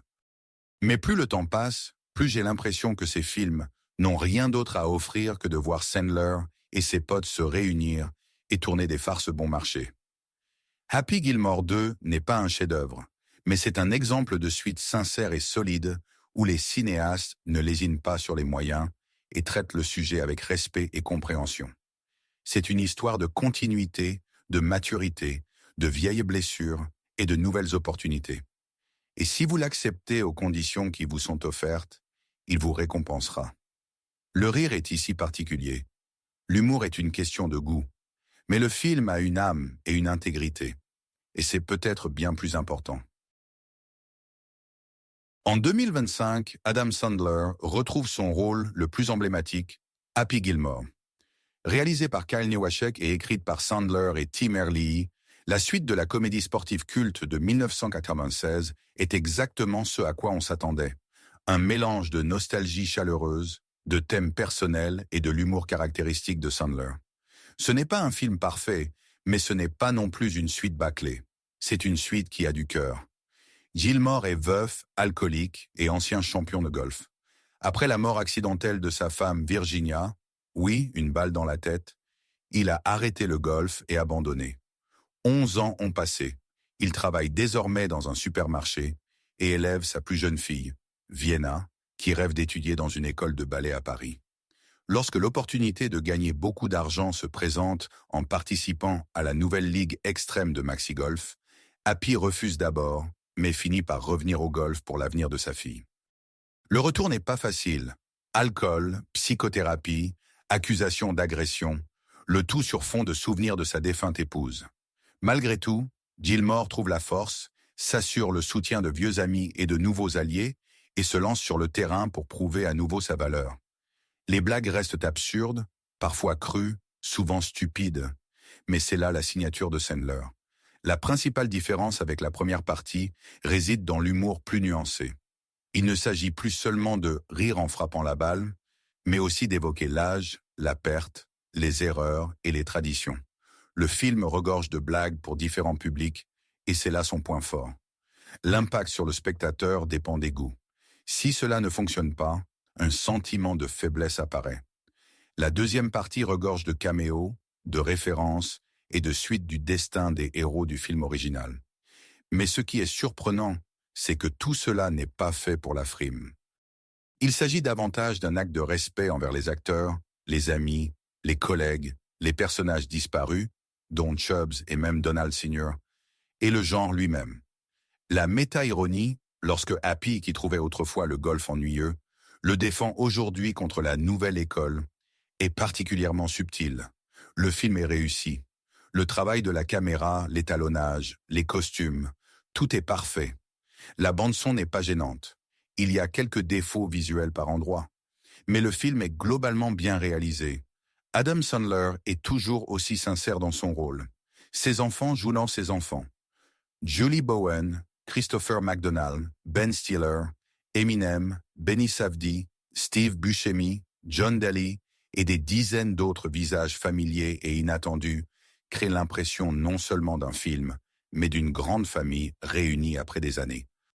La présence de Cameron Boyce, par le biais d'images d'archives, est particulièrement touchante, confirmant une fois de plus le respect de Sandler pour son environnement. Si vous êtes fan de Sandler et du premier volet, ne manquez pas de le voir. Si vous n'avez pas vu le premier film et n'en avez pas la nostalgie, vous pourriez le trouver ridicule ou excessif. Mais il est important de comprendre qu'il ne s'agit pas de redéfinir les canons de la comédie. Il s'agit de la suite d'un film spécifique, réalisé dans le même esprit, mais avec un peu plus d'ampleur et de profondeur. Adam Sandler est souvent considéré comme l'un des types les plus sympathiques d'Hollywood, et je n'en doute pas. Et dans une certaine mesure, je trouve ça cool qu'il joue ses amis, même s'ils ne sont pas forcément des stars ou même des personnages secondaires d'Hollywood. Mais plus le temps passe, plus j'ai l'impression que ces films n'ont rien d'autre à offrir que de voir Sandler et ses potes se réunir et tourner des farces bon marché. Happy Gilmore 2 n'est pas un chef-d'œuvre, mais c'est un exemple de suite sincère et solide où les cinéastes ne lésinent pas sur les moyens et traitent le sujet avec respect et compréhension. C'est une histoire de continuité, de maturité, de vieilles blessures et de nouvelles opportunités. Et si vous l'acceptez aux conditions qui vous sont offertes, il vous récompensera. Le rire est ici particulier. L'humour est une question de goût. Mais le film a une âme et une intégrité. Et c'est peut-être bien plus important. En 2025, Adam Sandler retrouve son rôle le plus emblématique, Happy Gilmore. Réalisé par Kyle Newaschek et écrite par Sandler et Tim Herlihy, la suite de la comédie sportive culte de 1996 est exactement ce à quoi on s'attendait. Un mélange de nostalgie chaleureuse, de thèmes personnels et de l'humour caractéristique de Sandler. Ce n'est pas un film parfait, mais ce n'est pas non plus une suite bâclée. C'est une suite qui a du cœur. Gilmore est veuf, alcoolique et ancien champion de golf. Après la mort accidentelle de sa femme Virginia, oui, une balle dans la tête, il a arrêté le golf et abandonné. 11 ans ont passé. Il travaille désormais dans un supermarché et élève sa plus jeune fille, Vienna, qui rêve d'étudier dans une école de ballet à Paris. Lorsque l'opportunité de gagner beaucoup d'argent se présente en participant à la nouvelle ligue extrême de Maxi Golf, Happy refuse d'abord, mais finit par revenir au golf pour l'avenir de sa fille. Le retour n'est pas facile. Alcool, psychothérapie, accusations d'agression, le tout sur fond de souvenirs de sa défunte épouse. Malgré tout, Gilmore trouve la force, s'assure le soutien de vieux amis et de nouveaux alliés et se lance sur le terrain pour prouver à nouveau sa valeur. Les blagues restent absurdes, parfois crues, souvent stupides, mais c'est là la signature de Sandler. La principale différence avec la première partie réside dans l'humour plus nuancé. Il ne s'agit plus seulement de rire en frappant la balle, mais aussi d'évoquer l'âge, la perte, les erreurs et les traditions. Le film regorge de blagues pour différents publics, et c'est là son point fort. L'impact sur le spectateur dépend des goûts. Si cela ne fonctionne pas, un sentiment de faiblesse apparaît.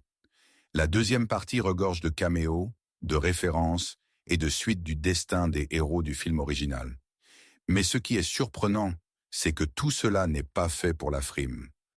Il s'agit davantage d'un acte de respect envers les acteurs, les amis, les collègues, les personnages disparus, dont Chubbs et même Donald Sr., et le genre lui-même. La méta-ironie, lorsque Happy, qui trouvait autrefois le golf ennuyeux, le défend aujourd'hui contre la nouvelle école, est particulièrement subtile. Le film est réussi.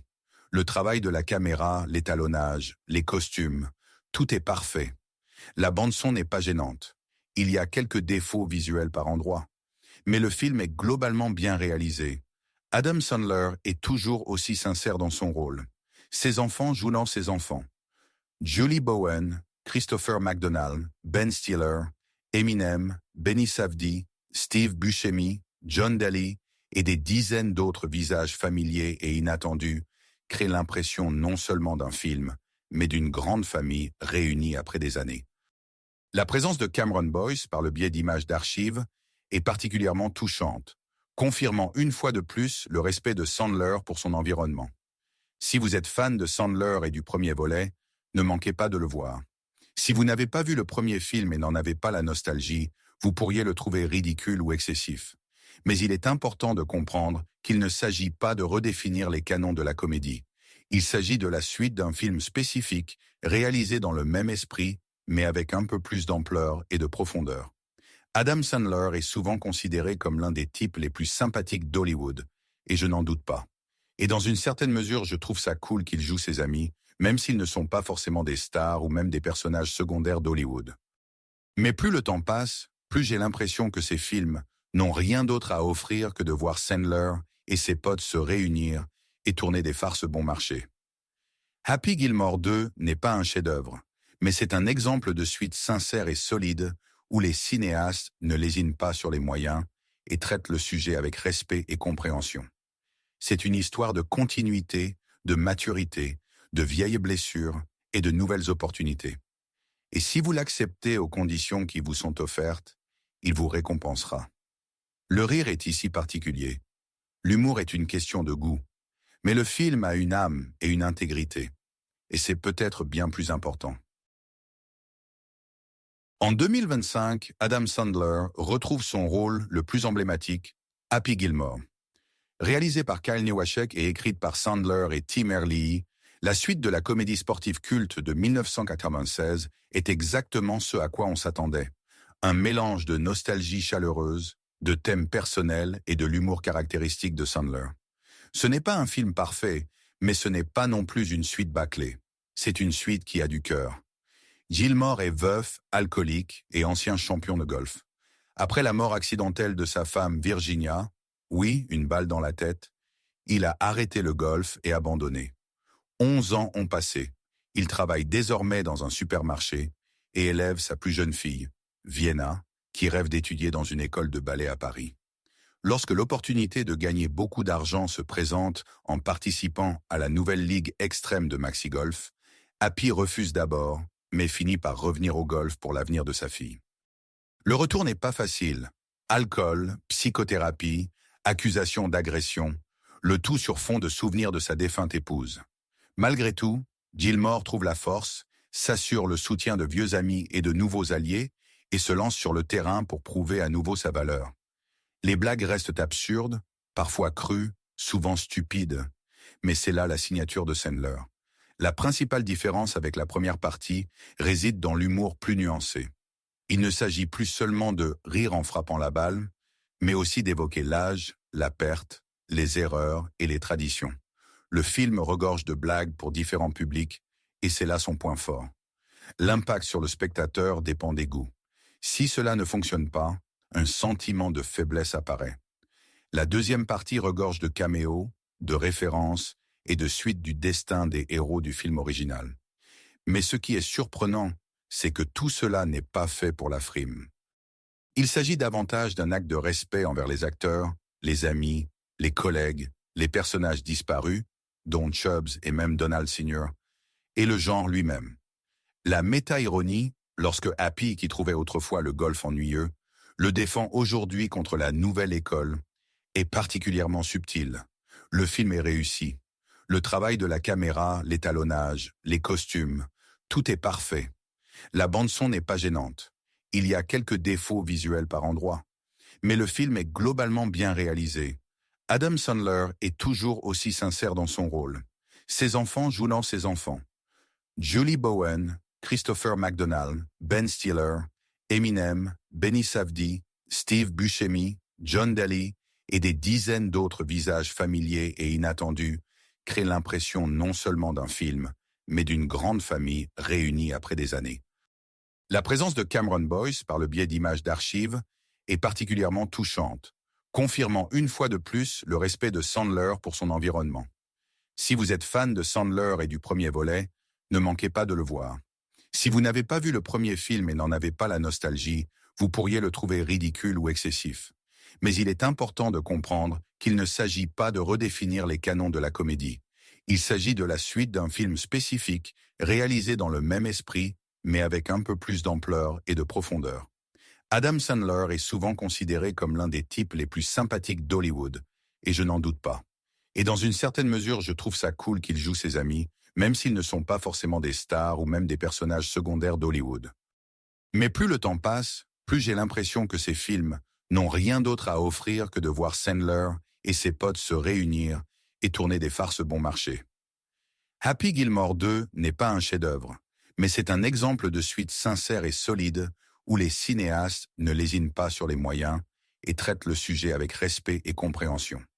C'est une histoire de continuité, de maturité, de vieilles blessures et de nouvelles opportunités. Et si vous l'acceptez aux conditions qui vous sont offertes, il vous récompensera. Le rire est ici particulier. L'humour est une question de goût. Mais le film a une âme et une intégrité. Et c'est peut-être bien plus important. En 2025, Adam Sandler retrouve son rôle le plus emblématique, Happy Gilmore.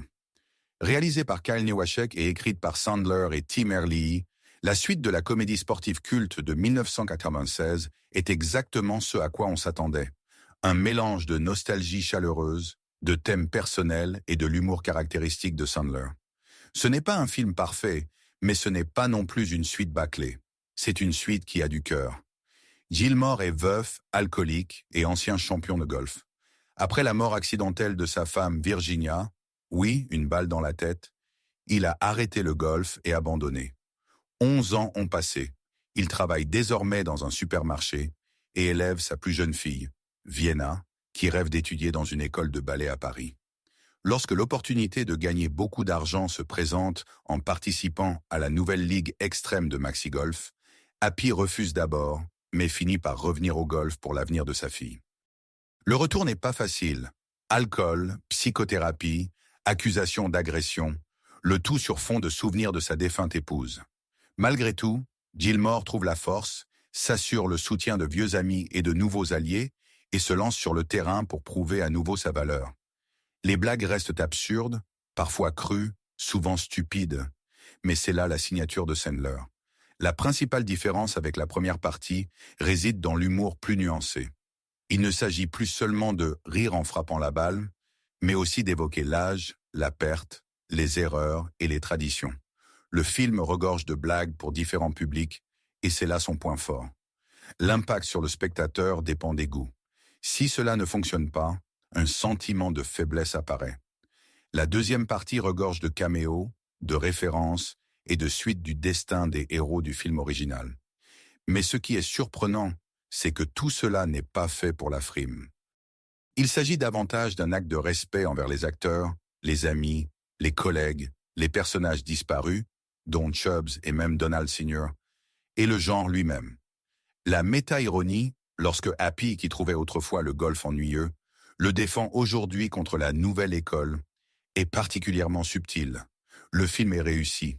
Le travail de la caméra, l'étalonnage, les costumes, tout est parfait. La bande-son n'est pas gênante. Il y a quelques défauts visuels par endroits. Mais le film est globalement bien réalisé. Adam Sandler est toujours aussi sincère dans son rôle. Ses enfants jouent dans ses enfants. Julie Bowen, Christopher McDonald, Ben Stiller, Eminem, Benny Safdie, Steve Buscemi, John Daly et des dizaines d'autres visages familiers et inattendus créent l'impression non seulement d'un film, mais d'une grande famille réunie après des années. La présence de Cameron Boyce, par le biais d'images d'archives, est particulièrement touchante, confirmant une fois de plus le respect de Sandler pour son environnement. Si vous êtes fan de Sandler et du premier volet, ne manquez pas de le voir.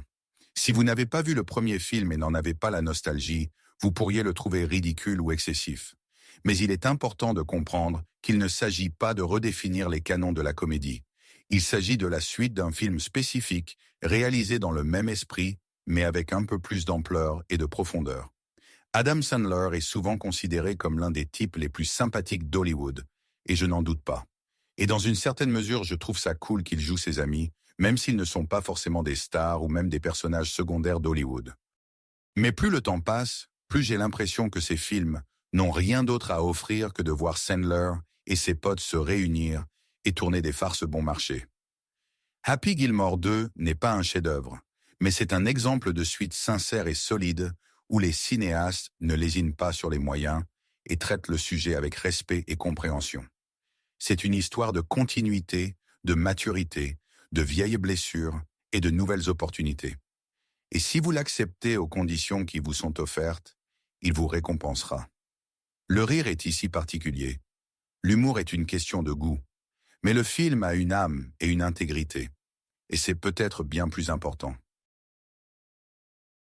En 2025, Adam Sandler retrouve son rôle le plus emblématique, Happy Gilmore. Réalisé par Kyle Newaschek et écrite par Sandler et Tim Herlihy, la suite de la comédie sportive culte de 1996 est exactement ce à quoi on s'attendait. Un mélange de nostalgie chaleureuse, de thèmes personnels et de l'humour caractéristique de Sandler. Ce n'est pas un film parfait, mais ce n'est pas non plus une suite bâclée. C'est une suite qui a du cœur. Gilmore est veuf, alcoolique et ancien champion de golf. Après la mort accidentelle de sa femme Virginia, oui, une balle dans la tête, il a arrêté le golf et abandonné. 11 ans ont passé. Il travaille désormais dans un supermarché et élève sa plus jeune fille, Vienna, qui rêve d'étudier dans une école de ballet à Paris. Lorsque l'opportunité de gagner beaucoup d'argent se présente en participant à la nouvelle ligue extrême de Maxi Golf, Happy refuse d'abord, mais finit par revenir au golf pour l'avenir de sa fille. Le retour n'est pas facile. Alcool, psychothérapie, accusations d'agression, le tout sur fond de souvenirs de sa défunte épouse. Malgré tout, Gilmore trouve la force, s'assure le soutien de vieux amis et de nouveaux alliés et se lance sur le terrain pour prouver à nouveau sa valeur. Les blagues restent absurdes, parfois crues, souvent stupides, mais c'est là la signature de Sandler. La principale différence avec la première partie réside dans l'humour plus nuancé. Il ne s'agit plus seulement de rire en frappant la balle, mais aussi d'évoquer l'âge, la perte, les erreurs et les traditions. Le film regorge de blagues pour différents publics, et c'est là son point fort. L'impact sur le spectateur dépend des goûts. Si cela ne fonctionne pas, un sentiment de faiblesse apparaît. La deuxième partie regorge de caméos, de références et de suites du destin des héros du film original. Mais ce qui est surprenant, c'est que tout cela n'est pas fait pour la frime. Il s'agit davantage d'un acte de respect envers les acteurs, les amis, les collègues, les personnages disparus, dont Chubbs et même Donald Sr., et le genre lui-même. La méta-ironie, lorsque Happy, qui trouvait autrefois le golf ennuyeux, le défend aujourd'hui contre la nouvelle école, est particulièrement subtile. Le film est réussi. Le travail de la caméra, l'étalonnage, les costumes, tout est parfait. La bande-son n'est pas gênante. Il y a quelques défauts visuels par endroits. Mais le film est globalement bien réalisé. Adam Sandler est toujours aussi sincère dans son rôle. Ses enfants jouent dans ses enfants. Julie Bowen, Christopher McDonald, Ben Stiller, Eminem, Benny Safdie, Steve Buscemi, John Daly et des dizaines d'autres visages familiers et inattendus créent l'impression non seulement d'un film, mais d'une grande famille réunie après des années. La présence de Cameron Boyce, par le biais d'images d'archives, est particulièrement touchante, confirmant une fois de plus le respect de Sandler pour son environnement. Si vous êtes fan de Sandler et du premier volet, ne manquez pas de le voir. Si vous n'avez pas vu le premier film et n'en avez pas la nostalgie, vous pourriez le trouver ridicule ou excessif. Mais il est important de comprendre qu'il ne s'agit pas de redéfinir les canons de la comédie. Il s'agit de la suite d'un film spécifique, réalisé dans le même esprit, mais avec un peu plus d'ampleur et de profondeur. Adam Sandler est souvent considéré comme l'un des types les plus sympathiques d'Hollywood, et je n'en doute pas. Et dans une certaine mesure, je trouve ça cool qu'il joue ses amis, même s'ils ne sont pas forcément des stars ou même des personnages secondaires d'Hollywood. Mais plus le temps passe, plus j'ai l'impression que ces films n'ont rien d'autre à offrir que de voir Sandler et ses potes se réunir et tourner des farces bon marché. Happy Gilmore 2 n'est pas un chef-d'œuvre, mais c'est un exemple de suite sincère et solide où les cinéastes ne lésinent pas sur les moyens et traitent le sujet avec respect et compréhension. C'est une histoire de continuité, de maturité, de vieilles blessures et de nouvelles opportunités. Et si vous l'acceptez aux conditions qui vous sont offertes, il vous récompensera. Le rire est ici particulier. L'humour est une question de goût. Mais le film a une âme et une intégrité. Et c'est peut-être bien plus important. En 2025, Adam Sandler retrouve son rôle le plus emblématique, Happy Gilmore.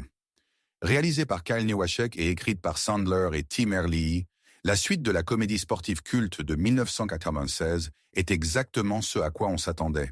Un mélange de nostalgie chaleureuse, de thèmes personnels et de l'humour caractéristique de Sandler. Ce n'est pas un film parfait, mais ce n'est pas non plus une suite bâclée. C'est une suite qui a du cœur. Gilmore est veuf, alcoolique et ancien champion de golf. Après la mort accidentelle de sa femme Virginia, oui, une balle dans la tête, il a arrêté le golf et abandonné. 11 ans ont passé. Il travaille désormais dans un supermarché et élève sa plus jeune fille, Vienna, qui rêve d'étudier dans une école de ballet à Paris. Lorsque l'opportunité de gagner beaucoup d'argent se présente en participant à la nouvelle ligue extrême de Maxi Golf, Happy refuse d'abord, mais finit par revenir au golf pour l'avenir de sa fille. Le retour n'est pas facile. Alcool, psychothérapie, accusations d'agression, le tout sur fond de souvenirs de sa défunte épouse. Malgré tout, Gilmore trouve la force, s'assure le soutien de vieux amis et de nouveaux alliés et se lance sur le terrain pour prouver à nouveau sa valeur. Les blagues restent absurdes, parfois crues, souvent stupides, mais c'est là la signature de Sandler. La principale différence avec la première partie réside dans l'humour plus nuancé. Il ne s'agit plus seulement de rire en frappant la balle, mais aussi d'évoquer l'âge, la perte, les erreurs et les traditions. Le film regorge de blagues pour différents publics, et c'est là son point fort. L'impact sur le spectateur dépend des goûts. Si cela ne fonctionne pas, un sentiment de faiblesse apparaît. La deuxième partie regorge de caméos, de références et de suites du destin des héros du film original. Mais ce qui est surprenant, c'est que tout cela n'est pas fait pour la frime. Il s'agit davantage d'un acte de respect envers les acteurs, les amis, les collègues, les personnages disparus, dont Chubbs et même Donald Sr., et le genre lui-même. La méta-ironie, lorsque Happy, qui trouvait autrefois le golf ennuyeux, le défend aujourd'hui contre la nouvelle école, est particulièrement subtile. Le film est réussi. Le travail de la caméra, l'étalonnage, les costumes, tout est parfait. La bande-son n'est pas gênante. Il y a quelques défauts visuels par endroits. Mais le film est globalement bien réalisé. Adam Sandler est toujours aussi sincère dans son rôle. Ses enfants jouent dans ses enfants. Julie Bowen, Christopher McDonald, Ben Stiller, Eminem, Benny Safdie, Steve Buscemi, John Daly et des dizaines d'autres visages familiers et inattendus créent l'impression non seulement d'un film, mais d'une grande famille réunie après des années. La présence de Cameron Boyce, par le biais d'images d'archives, est particulièrement touchante, confirmant une fois de plus le respect de Sandler pour son environnement. Si vous êtes fan de Sandler et du premier volet, ne manquez pas de le voir. Si vous n'avez pas vu le premier film et n'en avez pas la nostalgie, vous pourriez le trouver ridicule ou excessif. Mais il est important de comprendre qu'il ne s'agit pas de redéfinir les canons de la comédie. Il s'agit de la suite d'un film spécifique, réalisé dans le même esprit, mais avec un peu plus d'ampleur et de profondeur. Adam Sandler est souvent considéré comme l'un des types les plus sympathiques d'Hollywood, et je n'en doute pas. Et dans une certaine mesure, je trouve ça cool qu'il joue ses amis, même s'ils ne sont pas forcément des stars ou même des personnages secondaires d'Hollywood.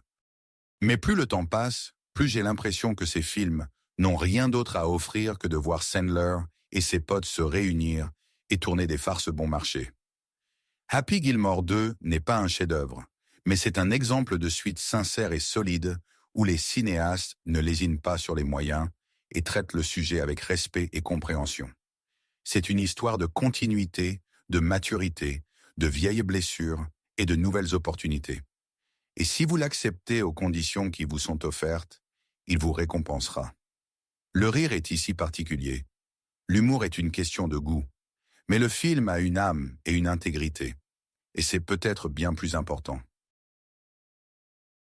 En 2025, Adam Sandler retrouve son rôle le plus emblématique, Happy Gilmore. Réalisée par Kyle Newacek et écrite par Sandler et Tim Herlihy, la suite de la comédie sportive culte de 1996 est exactement ce à quoi on s'attendait. Un mélange de nostalgie chaleureuse, de thèmes personnels et de l'humour caractéristique de Sandler. Ce n'est pas un film parfait, mais ce n'est pas non plus une suite bâclée. C'est une suite qui a du cœur. Gilmore est veuf, alcoolique et ancien champion de golf. Après la mort accidentelle de sa femme Virginia, oui, une balle dans la tête, il a arrêté le golf et abandonné. 11 ans ont passé.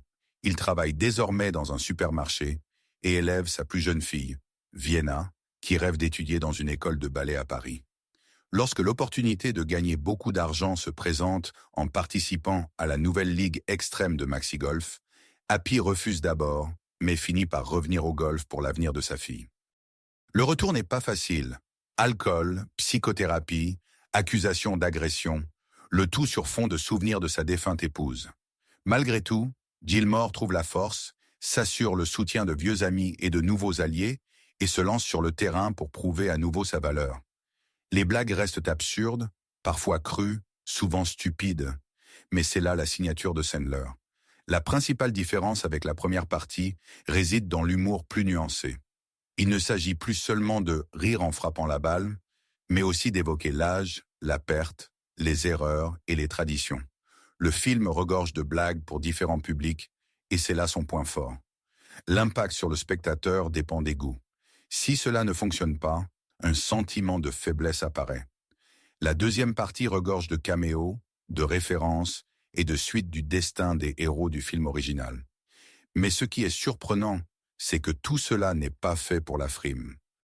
Il s'agit davantage d'un acte de respect envers les acteurs, les amis, les collègues, les personnages disparus, dont Chubbs et même Donald Sr., et le genre lui-même. La méta-ironie, lorsque Happy, qui trouvait autrefois le golf ennuyeux, le défend aujourd'hui contre la nouvelle école, est particulièrement subtile. Le film est réussi. Le travail de la caméra, l'étalonnage, les costumes, tout est parfait. La bande-son n'est pas gênante. Il y a quelques défauts visuels par endroits. Mais le film est globalement bien réalisé. Adam Sandler est toujours aussi sincère dans son rôle. Ses enfants jouent dans ses enfants. Julie Bowen, Christopher McDonald, Ben Stiller, Eminem, Benny Safdie, Steve Buscemi, John Daly et des dizaines d'autres visages familiers et inattendus créent l'impression non seulement d'un film, mais d'une grande famille réunie après des années. La présence de Cameron Boyce, par le biais d'images d'archives, est particulièrement touchante, confirmant une fois de plus le respect de Sandler pour son environnement. Si vous êtes fan de Sandler et du premier volet, ne manquez pas de le voir. Si vous n'avez pas vu le premier film et n'en avez pas la nostalgie, vous pourriez le trouver ridicule ou excessif. Mais il est important de comprendre qu'il ne s'agit pas de redéfinir les canons de la comédie. Il s'agit de la suite d'un film spécifique, réalisé dans le même esprit, mais avec un peu plus d'ampleur et de profondeur. Adam Sandler est souvent considéré comme l'un des types les plus sympathiques d'Hollywood, et je n'en doute pas. Et dans une certaine mesure, je trouve ça cool qu'il joue ses amis, même s'ils ne sont pas forcément des stars ou même des personnages secondaires d'Hollywood. Mais plus le temps passe, plus j'ai l'impression que ces films n'ont rien d'autre à offrir que de voir Sandler et ses potes se réunir et tourner des farces bon marché. Happy Gilmore 2 n'est pas un chef-d'œuvre, mais c'est un exemple de suite sincère et solide où les cinéastes ne lésinent pas sur les moyens et traitent le sujet avec respect et compréhension. C'est une histoire de continuité, de maturité, de vieilles blessures et de nouvelles opportunités. Et si vous l'acceptez aux conditions qui vous sont offertes, il vous récompensera. Le rire est ici particulier. L'humour est une question de goût. Mais le film a une âme et une intégrité. Et c'est peut-être bien plus important. En 2025, Adam Sandler retrouve son rôle le plus emblématique, Happy Gilmore. Réalisée par Kyle Newacek et écrite par Sandler et Tim Herlihy, la suite de la comédie sportive culte de 1996 est exactement ce à quoi on s'attendait. Un mélange de nostalgie chaleureuse, de thèmes personnels et de l'humour caractéristique de Sandler. Ce n'est pas un film parfait, mais ce n'est pas non plus une suite bâclée. c'est une suite qui a du cœur. Gilmore est veuf, alcoolique et ancien champion de golf. Après la mort accidentelle de sa femme Virginia, oui, une balle dans la tête, il a arrêté le golf et abandonné. 11 ans ont passé.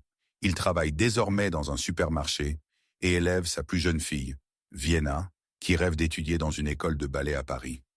Lorsque l'opportunité de gagner beaucoup d'argent se présente en participant à la nouvelle ligue extrême de Maxi Golf, Happy refuse d'abord, mais finit par revenir au golf pour l'avenir de sa fille. Le retour n'est pas facile. Alcool, psychothérapie, accusations d'agression, le tout sur fond de souvenirs de sa défunte épouse. Malgré tout, Gilmore trouve la force, s'assure le soutien de vieux amis et de nouveaux alliés et se lance sur le terrain pour prouver à nouveau sa valeur. Les blagues restent absurdes, parfois crues, souvent stupides, mais c'est là la signature de Sandler. La principale différence avec la première partie réside dans l'humour plus nuancé. Il ne s'agit plus seulement de rire en frappant la balle, mais aussi d'évoquer l'âge, la perte, les erreurs et les traditions. Le film regorge de blagues pour différents publics, et c'est là son point fort. L'impact sur le spectateur dépend des goûts. Si cela ne fonctionne pas, un sentiment de faiblesse apparaît. La deuxième partie regorge de caméos, de références et de suites du destin des héros du film original. Mais ce qui est surprenant, c'est que tout cela n'est pas fait pour la frime. Il s'agit davantage d'un acte de respect envers les acteurs, les amis, les collègues, les personnages disparus, dont Chubbs et même Donald Sr., et le genre lui-même. La méta-ironie, lorsque Happy, qui trouvait autrefois le golf ennuyeux, le défend aujourd'hui contre la nouvelle école, est particulièrement subtile. Le film est réussi. Le travail de la caméra, l'étalonnage, les costumes, tout est parfait. La bande-son n'est pas gênante. Il y a quelques défauts visuels par endroits. Mais le film est globalement bien réalisé. Adam Sandler est toujours aussi sincère dans son rôle. Ses enfants jouent dans ses enfants.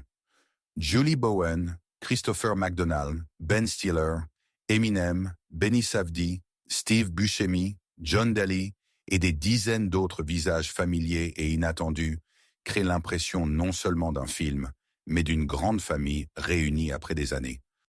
La présence de Cameron Boyce, par le biais d'images d'archives, est particulièrement touchante, confirmant une fois de plus le respect de Sandler pour son environnement. Si vous êtes fan de Sandler et du premier volet, ne manquez pas de le voir. Si vous n'avez pas vu le premier film et n'en avez pas la nostalgie, vous pourriez le trouver ridicule ou excessif. Mais il est important de comprendre qu'il ne s'agit pas de redéfinir les canons de la comédie. Il s'agit de la suite d'un film spécifique, réalisé dans le même esprit, mais avec un peu plus d'ampleur et de profondeur. Adam Sandler est souvent considéré comme l'un des types les plus sympathiques d'Hollywood, et je n'en doute pas. Et dans une certaine mesure, je trouve ça cool qu'il joue ses amis, même s'ils ne sont pas forcément des stars ou même des personnages secondaires d'Hollywood. Mais plus le temps passe, plus j'ai l'impression que ces films n'ont rien d'autre à offrir que de voir Sandler et ses potes se réunir et tourner des farces bon marché. Happy Gilmore 2 n'est pas un chef-d'œuvre, mais c'est un exemple de suite sincère et solide où les cinéastes ne lésinent pas sur les moyens et traitent le sujet avec respect et compréhension. C'est une histoire de continuité, de maturité, de vieilles blessures et de nouvelles opportunités. Et si vous l'acceptez aux conditions